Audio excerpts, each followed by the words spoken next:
des associations parisiennes de nous recevoir ce soir ici, pour la deuxième fois, pour notre deuxième séance de l'année, séance de notre Université populaire des savoirs associatifs, qu'on dédie ce soir au financement de l'éducation permanente en Belgique, dans le cadre de nos travaux de l'Observatoire citoyen de la marchandisation des associations. Donc le collectif des associations citoyennes, si certains ne connaissent pas, on est un espace transverse aux associations venues de différents secteurs associatifs où on tente de décrypter les grandes tendances qui traversent le champ associatif et imaginer des vecteurs de renforcement des associations. Le collectif s'est créé en 2010 pour lutter contre la marchandisation des associations et notre travail a abouti en 2022 à la création d'un observatoire citoyen de la marchandisation des associations qui a sorti en février 2023 un premier rapport qui s'appelle Marchandisation et financiarisation des associations. Ce premier rapport faisait une sorte d'état des lieux de la marchandisation et de la financiarisation des associations en France. Et on est aujourd'hui dans une deuxième étape de ce travail qui s'intéresse aux pistes de démarchandisation. On a eu une première séquence donc, de notre Université des savoirs associatifs sur la sécurité sociale de l'alimentation, qui nous permettait de nous pencher sur une expérience d'économie redistributive particulière, qui imagine en fait un prolongement de la sécurité sociale à des secteurs comme celui de l'alimentation, donc d'élargir la sociale à d'autres secteurs que la santé, et donc de sortir de ce fait l'alimentation du marché. Ça nous permettait aussi de penser comment on peut imaginer un renforcement de notre sécurité sociale, pourquoi pas à d'autres champs que la santé, et donc réfléchir aussi au champ associatif. Aujourd'hui, on va du côté de la Belgique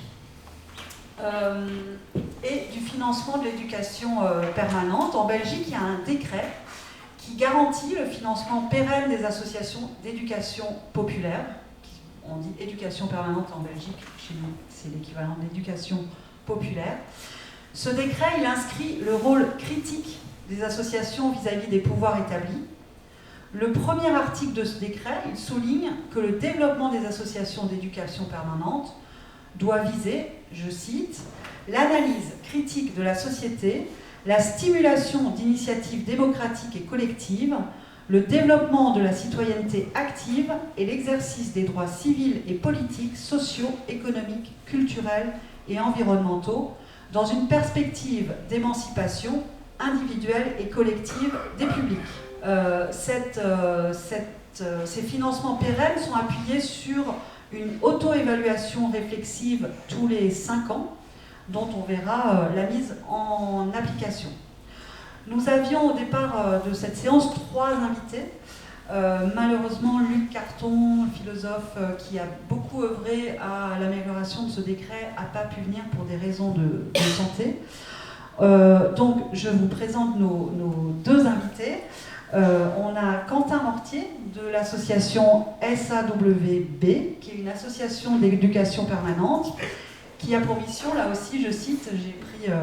de défendre et de déployer l'économie sociale comme alternative crédible et concrète au capitalisme néolibéral mondialisé. Il nous présentera les effets concrets de ce décret sur les pratiques associatives et Jennifer Nails de la FEDEFA, la Fédération des employeurs des secteurs de l'éducation permanente et de la formation des adultes, nous parlera dans un premier temps donc, de l'histoire et de la philosophie de ce décret et ensuite, dans un troisième temps, de la méthode d'auto-évaluation pratiquée par les associations d'éducation permanente.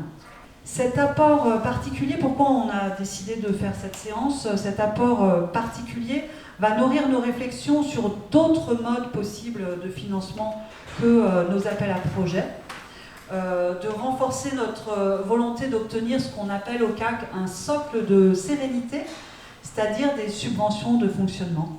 Il nous permettra aussi de penser d'autres modes d'évaluation que le tout impact, la mesure de l'impact social qu'on voit monter chez nous et qui est de plus en plus imposé aux associations. Et on verra comment il y a dans d'autres pays, il y a d'autres méthodes d'évaluation qui sont, chez nous aussi, hein, mais je veux dire, nous, on est de plus en plus soumis à cette mesure de l'impact et ça pose beaucoup de questions. Donc on verra comment ça se passe en Belgique avec ce décret particulier, qui concerne d'ailleurs que la partie wallonne de la Belgique. Ça, c'est peut-être... Non ? Francophone. Mais je vais l'expliquer. D'accord, tu t'expliqueras. Ok. Bah écoute, je te passe la parole, Jennifer. Bonsoir à toutes et à tous. Alors j'ai la lourde tâche de remplacer Luc Carton pour cette première partie sur l'histoire un peu du décret et de sa philosophie. Je vais peut-être pas m'étendre sur l'histoire de l'éducation populaire en Belgique, parce que sinon j'en aurais aussi pour une heure. Dire que c'est quand même relativement similaire à l'histoire de l'éducation populaire et à son émergence en France. On parlait auparavant d'éducation populaire également en Belgique. Peu à peu, le terme a changé. Maintenant, on parle d'éducation permanente, mais c'est le même concept et la même philosophie derrière. Certaines associations se revendiquent d'ailleurs toujours de l'éducation populaire et pas permanente. Et l'éducation populaire en Belgique, elle a vraiment émergé grâce à l'action en fait, des mouvements ouvriers, le mouvement ouvrier chrétien et le mouvement ouvrier socialiste. Je vais en reparler par la suite parce qu'on est encore en fait, imprégné par cette émergence des mouvements ouvriers. Peut-être juste une définition de l'éducation populaire, alors il y en a des centaines, mais une que j'aime bien et qui en plus est de Christian Morel qui est français, mais je trouve qu'elle résume bien, moi en tout cas, ma vision de l'éducation populaire. Pour Christian Morel, c'est l'ensemble des pratiques éducatives et culturelles qui œuvrent à la transformation sociale et politique, qui travaillent à l'émancipation des individus et des peuples et qui augmentent leur puissance démocratique d'agir. En Belgique, au niveau de l'éducation permanente, il y a également un focus sur le renforcement, le développement des droits, on va en reparler, le développement de l'esprit critique et la visée de transformation de la société. Et donc tout ça, c'est des termes qui sont inscrits dans notre décret, dans notre texte de loi qui régit donc notre secteur.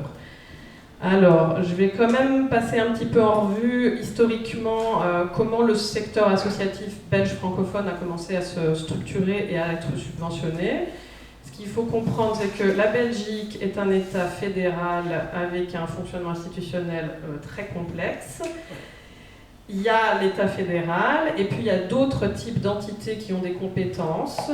Et nous, ce qui va nous intéresser, c'est vraiment ce qui concerne les francophones de Belgique, c'est-à-dire les personnes qui habitent en Wallonie et une partie de la population bruxelloise, puisque Bruxelles est bilingue français et néerlandais. Et l'éducation permanente, c'est une compétence qui appartient à une entité qui s'appelle la Communauté française, qui est donc une entité, une partie de la Belgique. Donc on a une communauté francophone, une flamande, une germanophone, parce qu'on a aussi une petite population germanophone en Belgique. Et c'est la Communauté française qui a aussi un gouvernement, un parlement, une administration, qui gère les compétences culturelles, qui concernent les francophones de Belgique.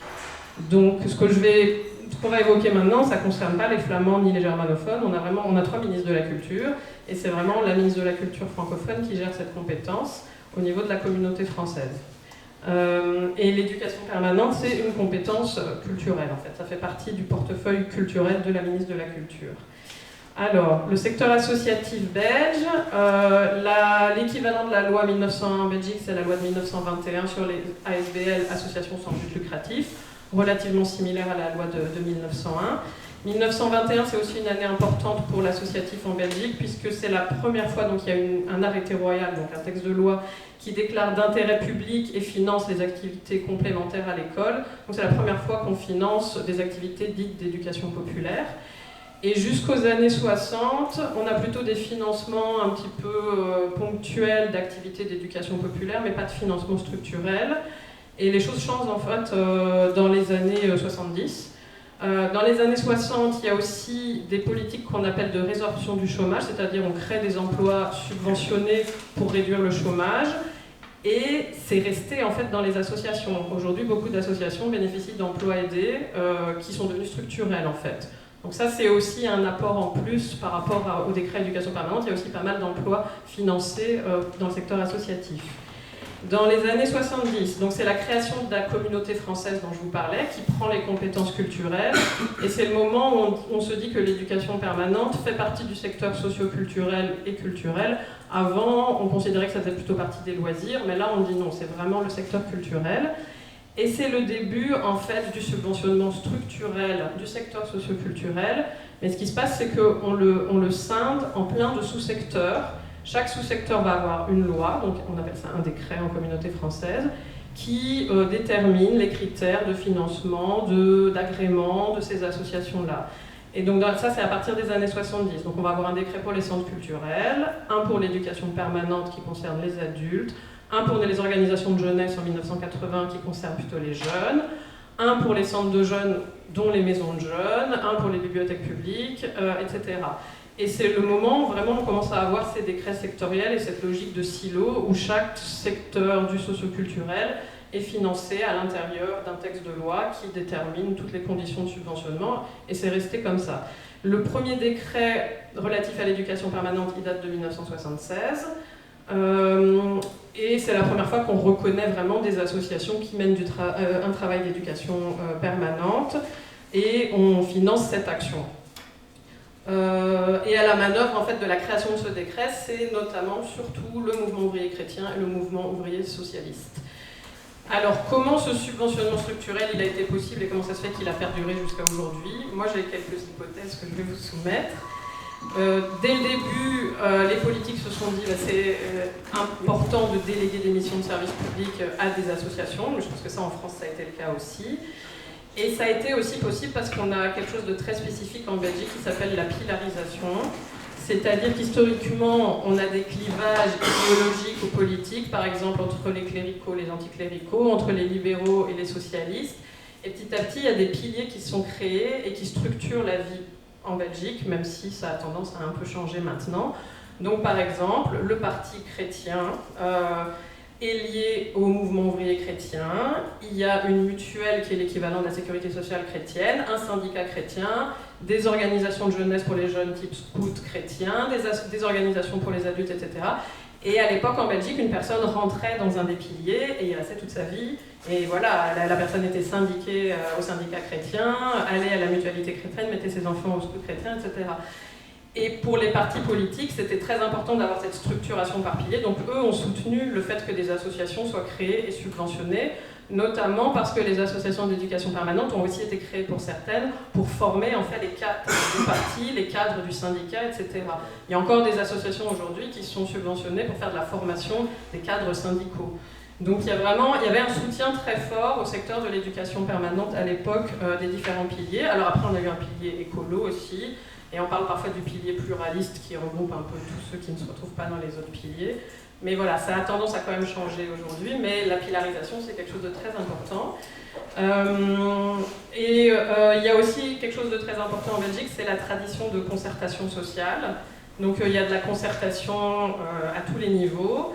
Marianne a dit, je travaille dans une fédération d'employeurs du secteur socioculturel. La fédération, elle est sollicitée à chaque fois qu'il y a des réglementations qui vont changer la vie des employeurs du secteur socioculturel en question.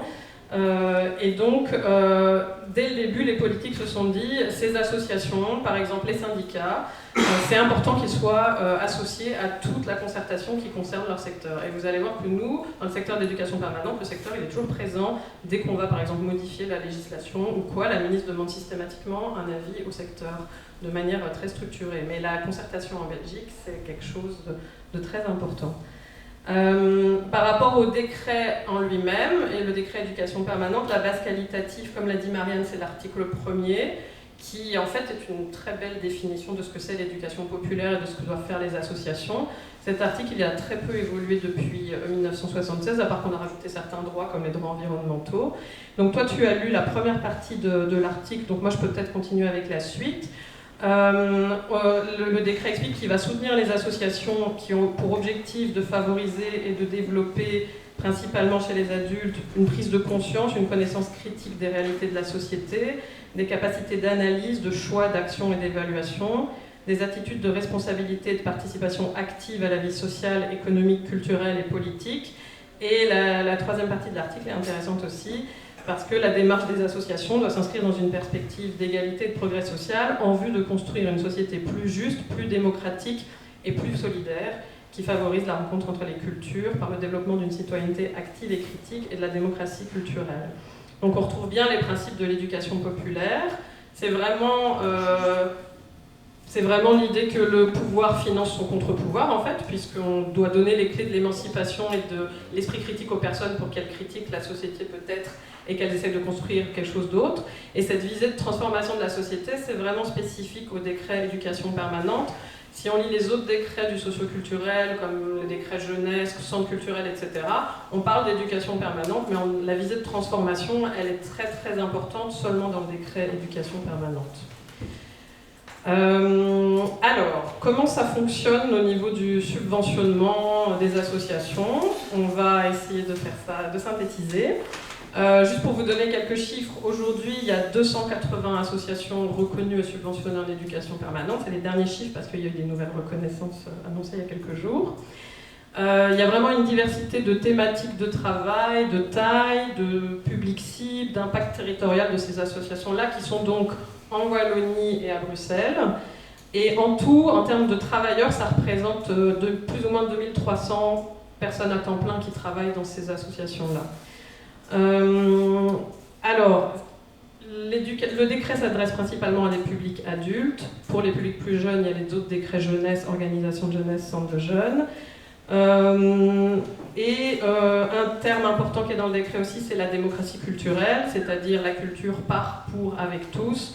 Et le fait qu'on considère que les publics sont le moteur d'une expression culturelle propre. On n'est pas dans la démocratisation de la culture et la culture descendante, on part du principe que tout le monde est moteur et créateur de culture. Une autre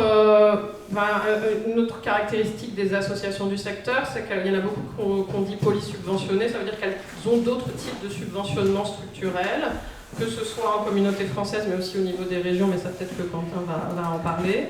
Et donc il y a beaucoup d'associations qui ont des identités un peu complexes avec des types de subventionnement distincts. Au niveau du décret, c'est donc une reconnaissance avec une évaluation tous les 5 ans. Et cette évaluation, comment elle est menée? Il y a un avis qui est donné par l'administration, en fait, donc l'administration qui fait partie de l'administration générale de la culture. Alors c'est l'administration en tant que telle et c'est aussi le service de l'inspection de la culture qui est un service transversal qui remet des avis sur tout le secteur socioculturel. Et puis il y a aussi un avis qui est donné par une instance d'avis qui s'appelle le Conseil supérieur de l'éducation permanente, qui existe depuis 1929, dont les rôles et les fonctions ont bien évolué depuis, mais en gros la ministre doit lui demander un avis à chaque fois que quelque chose concerne le secteur. Alors une association peut perdre sa reconnaissance si elle ne respecte plus les critères, c'est rare mais ça arrive. Elle peut aussi avoir une baisse de forfait de subventionnement, donc toucher moins de subventionnement, mais elle peut aussi demander une augmentation tous les 5 ans et s'il y a du budget, il peut y avoir une augmentation. Là, pour cette année, la ministre a réussi à dégager plus ou moins 1 million d'euros pour 6 nouvelles reconnaissances et pour des augmentations de forfait des autres. C'est une reconnaissance par axe, donc il y a des axes de travail et les associations sont reconnues soit dans un axe, soit dans plusieurs. Donc il y a quand même des critères à respecter en fonction de chaque axe. Il y a l'axe principal, c'est l'axe 1, c'est celui de l'animation socioculturelle. Donc là, les associations sont reconnues pour faire des activités d'animation socioculturelle. L'axe 2, c'est la formation, plutôt la formation des professionnels. L'axe 3, c'est plutôt la production de savoir associatif, des analyses, des études, des outils. Et l'axe 4, c'est des campagnes grand public. Donc l'axe 2 et l'axe 3, il va être beaucoup à destination des professionnels du secteur associatif. Et l'axe 4, c'est plus grand public. Et l'axe 1, ça dépend du public de l'association. Le décret est assez complexe, en tout cas au niveau des critères de ce qui est valorisable ou pas et de certaines définitions ou manque de définition, c'est quand même complexe et moi je pense que c'est le plus complexe de tous ceux du secteur socioculturel. Donc ça, il ne faut quand même pas minimiser la complexité des textes pour par exemple les petites associations, mais c'est pour ça qu'il y a une fédération qui est là aussi pour les aider. Et alors c'est un subventionnement structurel, donc chaque association reçoit annuellement une subvention pour les activités et le fonctionnement. Et là-dessus, elle ne doit pas justifier avec des factures ou quoi. C'est une justification globale, elle envoie ses comptes tous les ans. Par contre, il y a quand même une justification avec un rapport annuel et des critères à respecter. Et il y a aussi une subvention à l'emploi. Donc ça, c'est pas le cas pour les petites associations. Mais plus l'association est grande et a une grande subvention, plus elle a de l'argent pour recruter des personnes, et elle doit justifier qu'elle a recruté ces personnes et que ces personnes travaillent bien sur l'axe et les missions en question. Donc il y a de l'activité, du fonctionnement et de l'emploi. Et comme je le disais, il y a des possibilités d'augmenter de forfait pendant la reconnaissance. Les montants, ils sont inscrits dans les textes, donc ils ne peuvent pas baisser, puisqu'ils sont dans le décret. Ils sont indexés tous les ans.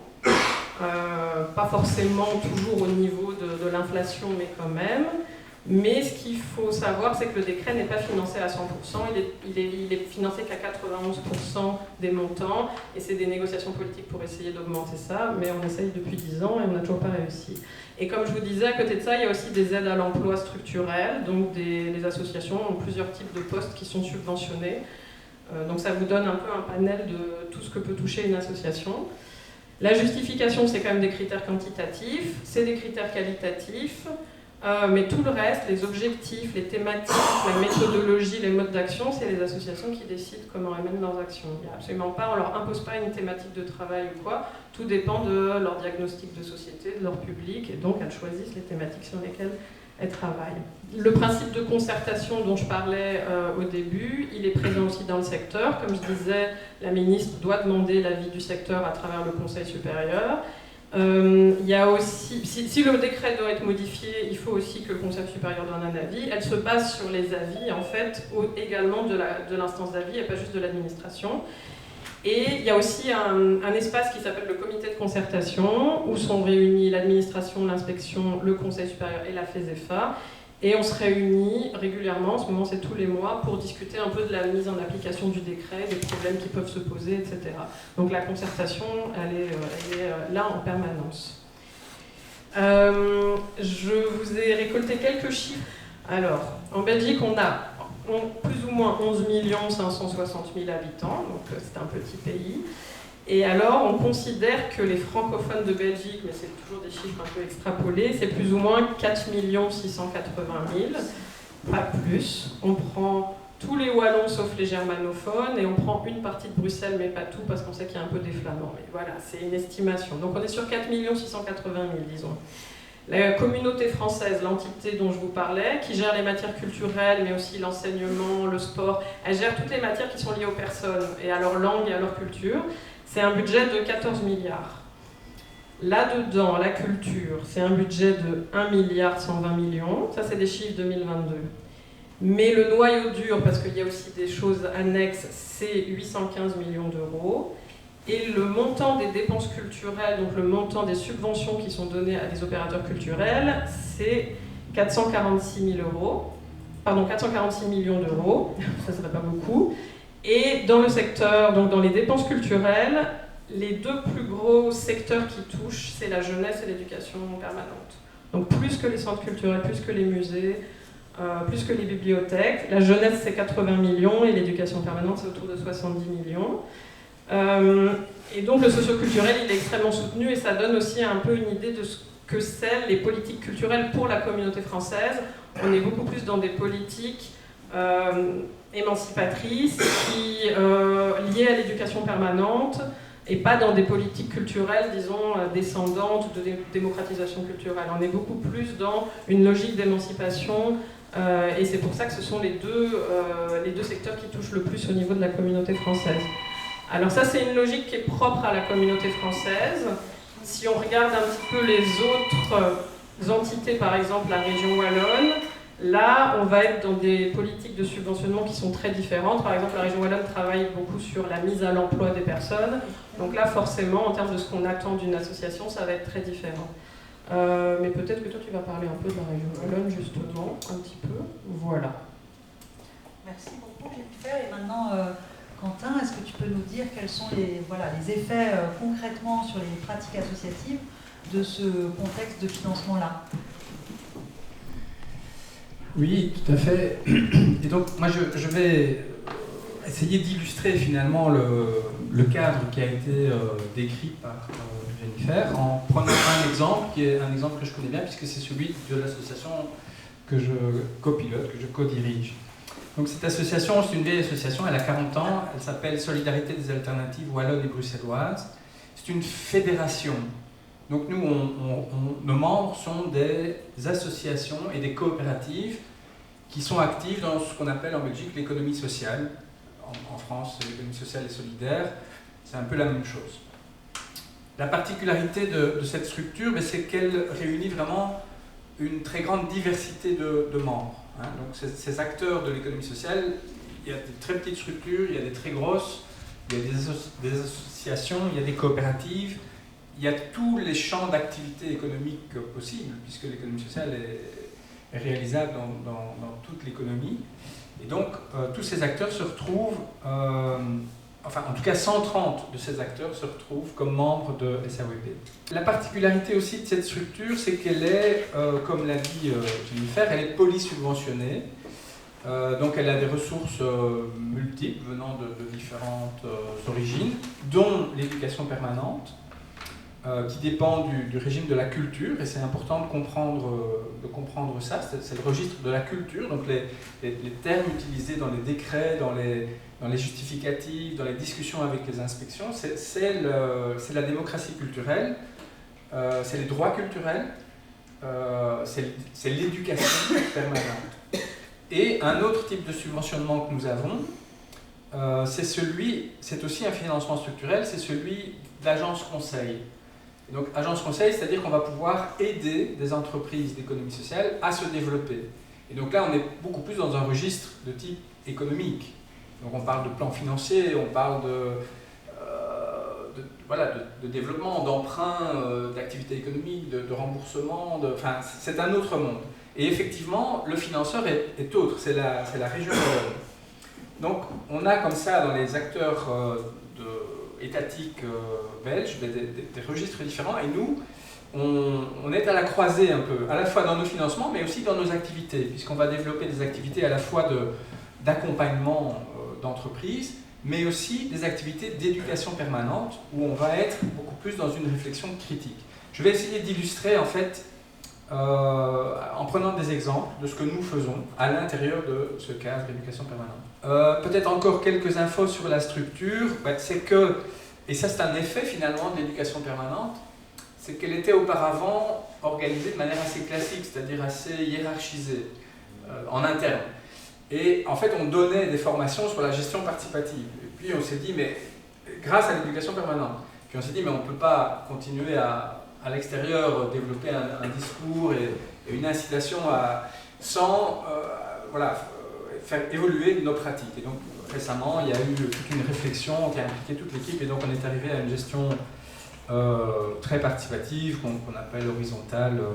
Et aussi, c'est quand même 25 personnes qui travaillent dans des champs d'activité très différents, et donc on a aussi développé une approche très transversale. Et finalement, l'éducation permanente, c'est pas un secteur dans l'association.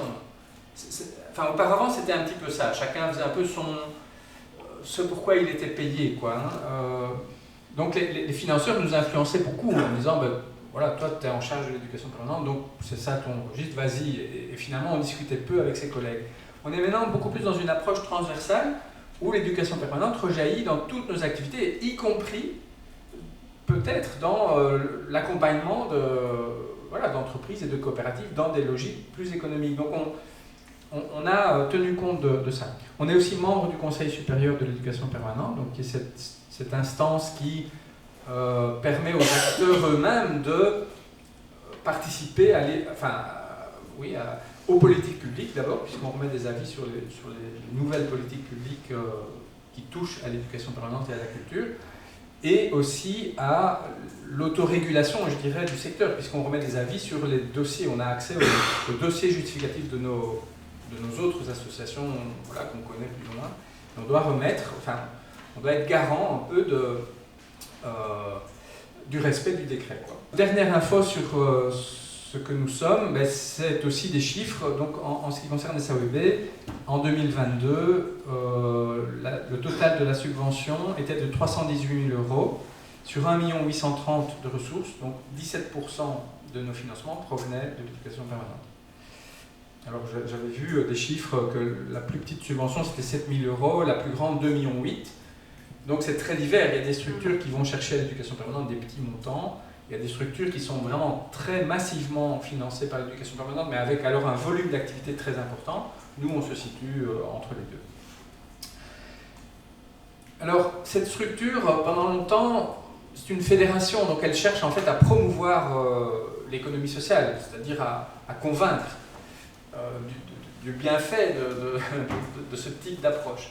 L'éducation permanente, ce qu'elle nous a permis, c'est en fait de complexifier un petit peu ce rôle, c'est-à-dire qu'on continue à promouvoir, on y croit, mais on a développé aussi toute une capacité d'analyse critique.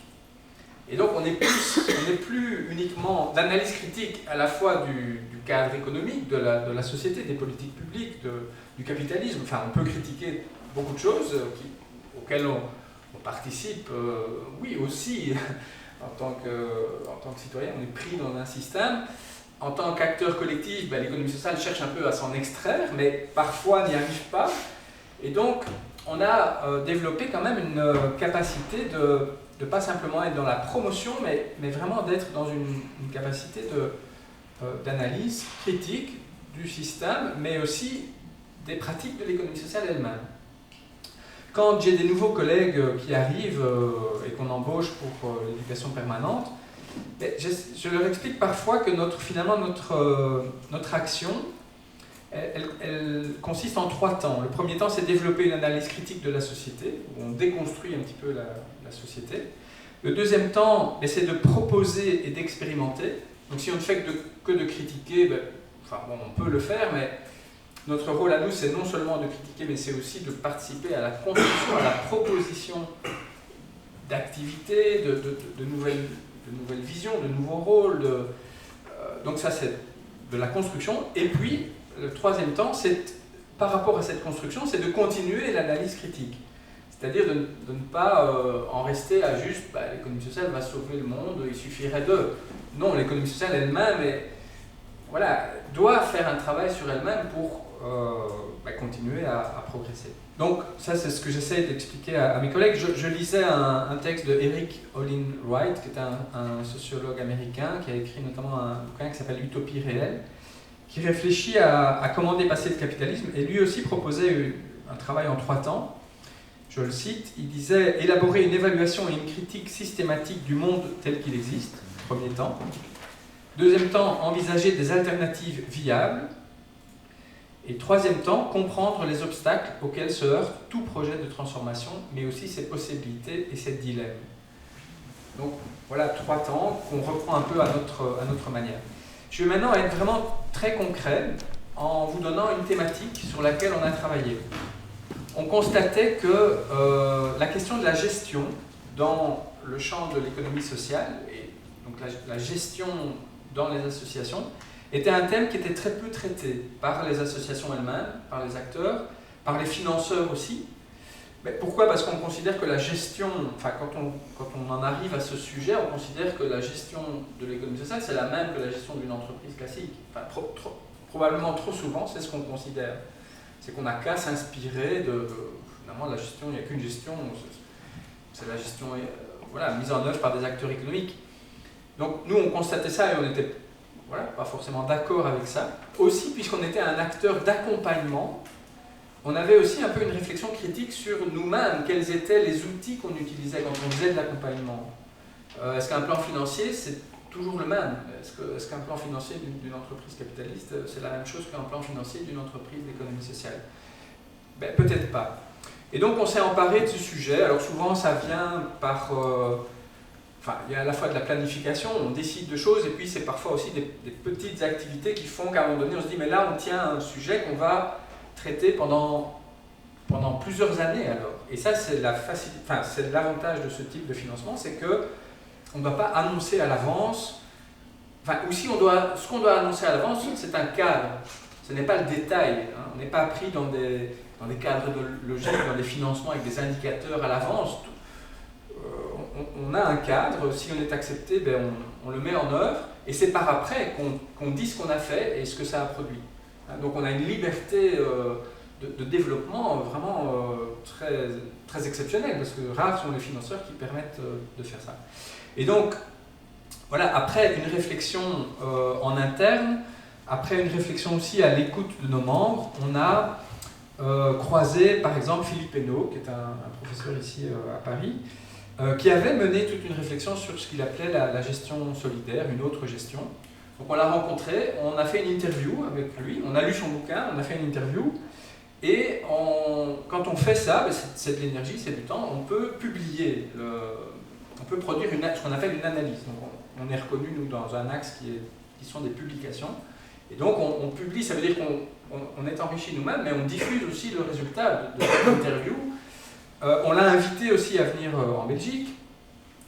On a aussi mené une enquête auprès d'une centaine d'associations sur l'évolution des pratiques de reporting auxquelles elles étaient confrontées, parce qu'on constatait que, de manière générale, la manière dont on va rendre des comptes va dans le mauvais sens, en fait, va plutôt dans cette tendance que j'expliquais. On doit tout expliquer à l'avance, et puis en cours de route, on doit expliquer dans quelle mesure on respecte bien le plan qu'on avait établi au début, et tous les écarts, et puis ça contraint très très fort.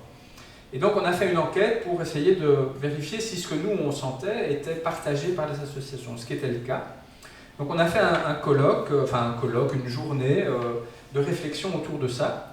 On a fait venir un autre sociologue français et statisticien, c'est Olivier Martin, qui est venu réfléchir à la question du chiffre et à cette tendance qu'on a en gestion notamment à donner tellement d'importance aux données chiffrées, aux données quantitatives.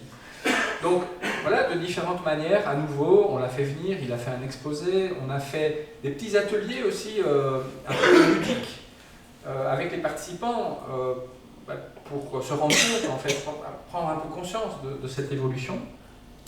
Puis des ateliers où on peut prendre une thématique et de nouveau de manière ascendante collecter toute une série d'informations et produire un savoir que les participants amènent avec de l'animation, évidemment.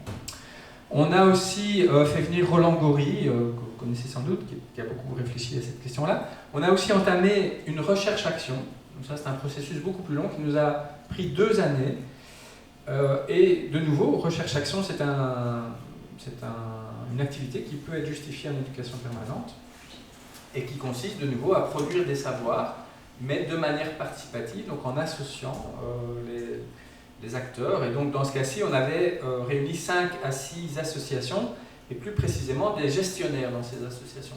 Et on a cherché avec eux à essayer de cerner quelles étaient les spécificités de la gestion dans le champ de l'économie sociale. On est en train de mettre la dernière main à cette recherche-action avec une publication. On a fait aussi un événement public. On va ensuite entamer un travail plutôt de plaidoyer. Donc c'est prochainement les élections. Cette année, c'est une année électorale en Belgique. Donc on a retiré de tout ce travail des éléments de plaidoyer qu'on va essayer de porter auprès des candidats et du prochain gouvernement en essayant de faire bouger le cadre, modifier certaines pratiques, notamment de financement. On a aussi développé, par exemple, dans ce cadre-là, un atelier qui réunissait de nouveau des entreprises, des travailleurs des entreprises d'économie sociale sur une question spécifique qui tournait autour de la gouvernance dans des entreprises autogérées. Donc quand les travailleurs sont aussi membres du conseil d'administration. Donc ça leur posait des questions.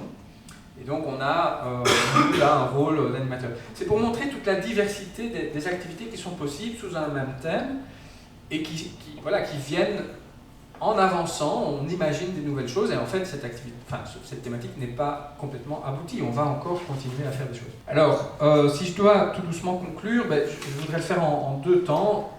D'abord, évoquer peut-être quelques difficultés qu'on rencontre malgré tout dans ce financement. Une des difficultés, c'est d'arriver à faire comprendre la spécificité de l'éducation permanente, surtout quand on travaille en économie sociale et qu'il y a d'autres logiques qui sont des logiques plus économiques, je dirais, plus classiques. Donc parfois c'est un peu complexe parce que les gens sont en attente peut-être de formations plus techniques, plus pratiques. Ils vont ressortir de la formation avec, il n'y a plus qu'à mettre en œuvre. Les formations en éducation permanente ne consistent pas en solutions toutes faites, elles vont plutôt travailler à comprendre le problème, à le remettre en perspective, à en discuter entre personnes. Il n'y a personne qui est celui qui connaît la bonne réponse. Donc c'est des approches parfois qui sont un peu déstabilisantes.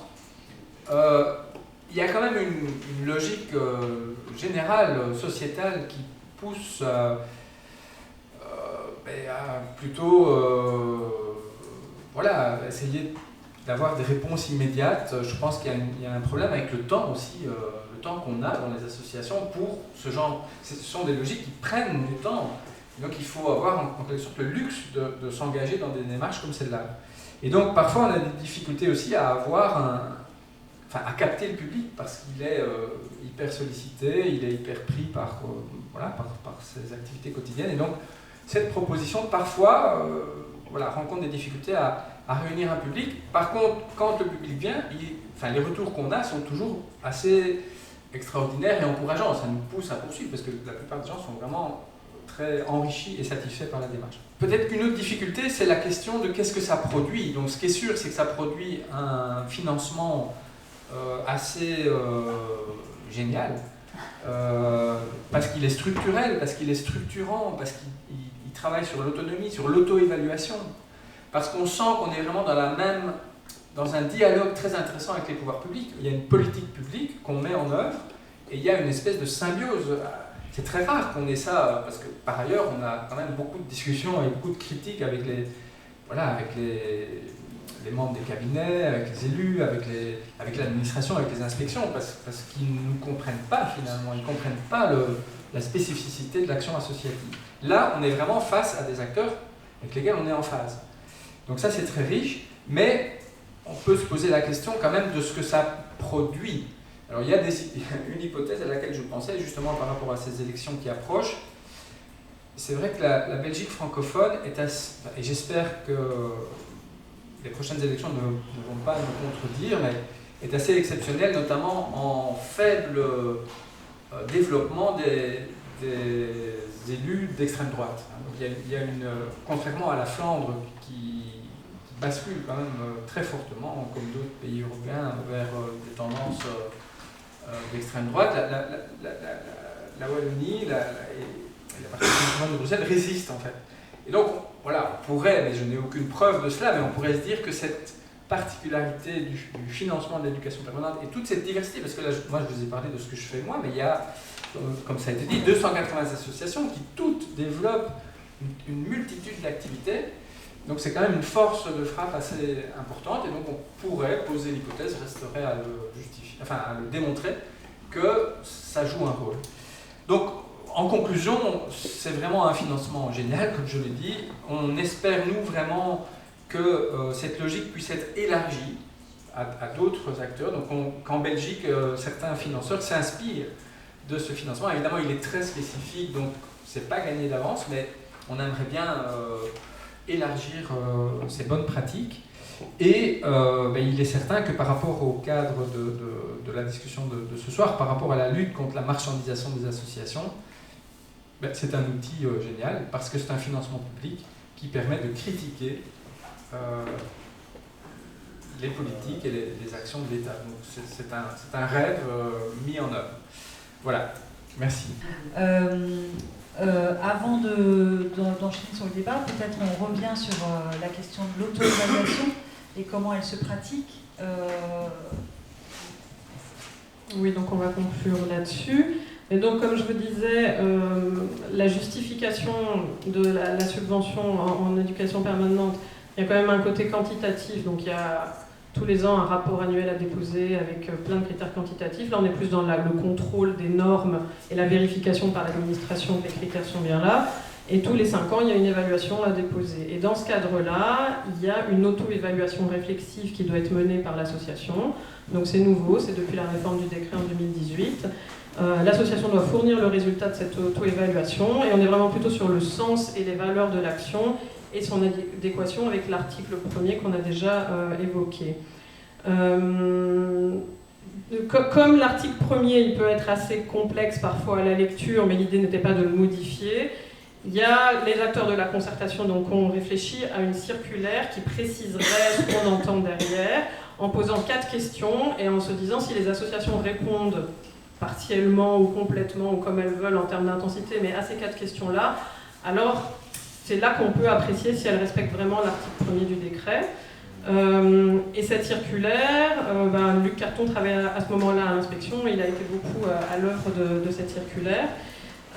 On s'est dit que ça allait aider les petites associations, que ça éviterait l'arbitraire aussi. Bon, voilà, si on passe par ces 4 questions-là, si on associe aussi une pluralité d'acteurs dans cette auto-évaluation, si on fait le lien quand même avec ces axes de reconnaissance et puis ce qu'on va mener par la suite dans le cadre d'un plan d'action pluriannuel mais qui n'est pas détaillé, alors on se dit que c'est OK, mais l'inspection ne va pas aller juger de la pertinence de cette auto-évaluation ou juger de on est d'accord ou pas avec ce que vous dites. À partir du moment où l'association a mené son auto-évaluation, alors c'est bon. La circulaire, elle propose des repères autour des enjeux portés par l'article 1er. Il y a des questions ouvertes et il y a des commentaires pour un peu aider les associations à s'emparer de ces 4 questions. La première question, c'est quel est le rôle de l'association dans le développement de l'action associative ? Et là, la circulaire propose 4 niveaux pour répondre à cette question. Peut-être se pencher sur la dynamique fondatrice de l'association, pourquoi elle a été créée à l'époque et comment ça a évolué depuis. On peut se pencher plus sur la dynamique institutionnelle au sein de l'association. On peut se pencher sur comment cette association contribue à renforcer la capacité d'action du monde associatif. Ou on peut regarder l'action de l'association, comment elle contribue à changer la société. Alors c'est des pistes, l'association peut traverser les 4 commentaires ou juste un, mais ça peut être des pistes de comment on aborde cette question. La deuxième question, c'est la question des droits. De quelle manière l'association entend-elle défendre et promouvoir un ou plusieurs droits parmi les droits fondamentaux, économiques, sociaux, culturels, environnementaux, civils et politiques ? Donc il y a plusieurs catégories de droits qui sont citées, un peu explicitées dans la circulaire, et on propose à l'association de peut-être expliquer son travail pour faire connaître les droits, parce que certaines associations elles travaillent spécifiquement sur faire connaître les droits à certaines populations, ou sur l'exploration de nouveaux droits, ou sur la promotion de l'exercice de ces droits. Donc là, normalement, le travail sur les droits, c'est essentiel au niveau de l'éducation permanente, mais chaque association le fait à son niveau et peut-être ne fait que de la promotion en fonction de son public, c'est sûrement très pertinent. La troisième question, c'est de quel point de vue critique l'association est-elle porteuse sur la société ? Donc il ne faut pas juste dire, voilà, notre point de vue critique, c'est ça. Il faut montrer qu'il y a une construction collective d'un point de vue, que c'est un point de vue socialement situé, qu'il est informé, instruit, nourri, soit par des informations objectives, soit par des débats, qu'il est critique, donc qu'il est mis en débat en interne, même si ça peut être problématique, que c'est un jugement collectif de valeur et qu'il doit être ensuite rendu public. Et la dernière question, avec plein de slash, alors, quels sont les faits, les effets et impacts que l'association cherche éventuellement à produire et ou à susciter à partir de ses actions et vers quel destinataire. Alors là, la question elle est formulée de telle sorte qu'on ne peut pas demander vraiment des résultats et des impacts, c'est qu'est-ce qu'on cherche éventuellement à produire ou à susciter et chez qui. Donc on ne peut pas demander à l'association des résultats et un vrai impact, qu'est-ce qu'on cherche à faire en fait. Et alors là, il y a plusieurs niveaux d'effets de transformation qui sont proposés par la circulaire. Qu'est-ce qu'il peut y avoir comme impact ? Peut-être une inflexion volontaire des attitudes des individus et des groupes, ça ce serait le premier niveau. Mais peut-être que l'impact ou ce qu'on essaye de susciter va plus loin et qu'il concerne l'organisation collective des individus et des groupes pour initier, inventer une alternative. Peut-être qu'on va encore plus loin et qu'on essaye d'entrevoir des mutations politiques attendues, des changements de législation. Et alors le dernier, le changement de régime, le changement de paradigme, la révolution, le changement de modèle de société, qui peut être aussi peut-être ce qu'une association cherche à faire à travers son action, et elle va expliquer comment elle essaie de mettre ça en place. Donc ça, c'est les 4 questions. Ce qui est intéressant, c'est que cette auto-évaluation réflexive, à la base, elle n'existe que dans le décret éducation permanente, et l'inspection de la culture essaye de la mettre en place dans tous les autres secteurs. Donc l'inspection de la culture, c'est l'administration, mais à la base, c'est plutôt des personnes de terrain qui travaillent là. Donc Luc Carton était inspecteur de la culture. Souvent, on va chercher des personnes qui viennent du terrain socio-culturel. Il y a vraiment un rôle transversal de contrôle et d'accompagnement de l'ensemble du secteur socio-culturel. Et ils vont vraiment vers cette généralisation du principe d'auto-évaluation réflexive, parce qu'ils se sont rendus compte que parfois les associations sont tellement concentrées sur leur contrôle quantitatif qu'elles oublient même le sens de leur action et les forcer à réfléchir au sens, en fait, c'est vraiment une opportunité à saisir pour les associations. Et donc, dans la manière dont travaille l'inspection maintenant, elle estime que la qualité de l'auto-évaluation et la qualité du rapport à l'article fondateur du décret, c'est vraiment essentiel. Dans, en tout cas, son travail d'évaluation des associations du secteur socioculturel, elle regarde vraiment ça. Tu parlais de est-ce que ça pourrait inspirer d'autres secteurs. Le secteur justement de la coopération au développement qui est financé au fédéral, ils ont eux des règles de justification, cadre logique, etc. complexes, mais ils connaissent aussi l'éducation permanente parce que certaines associations sont reconnues et ils se disent qu'il faudrait peut-être simplifier leur mode de justification en s'inspirant de ce qui se passe dans le secteur éducation permanente. Donc voilà, j'étais allée intervenir pour leur présenter un peu le secteur et ça les a fait faire un peu réfléchir. Ça c'était pour l'auto-évaluation. J'avais écrit quelques petites conclusions peut-être sur ce qui me semblait le plus important de tout ce qu'on a dit maintenant et peut-être aussi les enjeux pour nous. Effectivement, j'avais noté la régionalisation, etc. Mais bon, le fait d'avoir un subventionnement structurel avec des montants écrits dans un texte, je pense que ça c'est le plus précieux. Maintenant, à chaque fois qu'il y a eu des demandes d'augmentation de forfait, des nouvelles reconnaissances, le ou la ministre a toujours trouvé de l'argent pour répondre à ces demandes. Maintenant, j'ai noté que la communauté française a 12 milliards de dettes. Donc on peut se demander si à l'avenir ça va continuer comme ça, dans le secteur de l'éducation permanente, mais dans les autres secteurs socioculturels aussi. On a effectivement des élections bientôt et on ne sait pas qui sera ministre de la Culture. On a ce qu'on entend à propos de la réforme de l'État, de la régionalisation des compétences dans un futur un peu plus lointain. Ce qui est aussi très précieux, c'est la concertation permanente avec l'administration, l'inspection et le cabinet de la culture. C'est pas toujours facile. Il faut savoir aussi que l'administration est quand même en sous-effectif. Donc ça peut être complexe parfois, mais au moins on a cette possibilité de dialogue et de concertation. Et à partir du moment où on l'a, on s'en empare. Le soutien du politique, ben voilà, avec la pilarisation dont je parlais, il y a eu toute une série d'associations chrétiennes, socialistes, écologistes qui ont été créées et soutenues par le politique. Mais maintenant, parfois ça s'étiole un peu, certaines associations sortent un peu de ce que le parti promeut ou pas. Les partis politiques aussi ont un peu évolué, mais c'est quand même cette pilarisation qui fait qu'il y a eu un vrai soutien du secteur et qu'il y a encore un soutien du secteur par certains partis. Le fait d'avoir de la représentation du secteur en concertation, que ce soit à travers le Conseil supérieur ou la fédération qui représente le secteur, ça c'est essentiel je pense aussi. Et puis cette auto-évaluation réflexive qui est maintenue et qui va probablement s'étendre à tout le secteur socio-culturel, avec des associations qui fixent elles-mêmes finalement leurs indicateurs et on ne leur fixe pas d'en haut. Ça je pense que c'est aussi très important. Bon, merci beaucoup. Et puis alors maintenant on peut aller, alors pas ceux qui sont en visio, merci à tous, merci Jennifer et Quentin. Et on va se retrouver en bas où il y a un petit pot qui nous est proposé. Merci.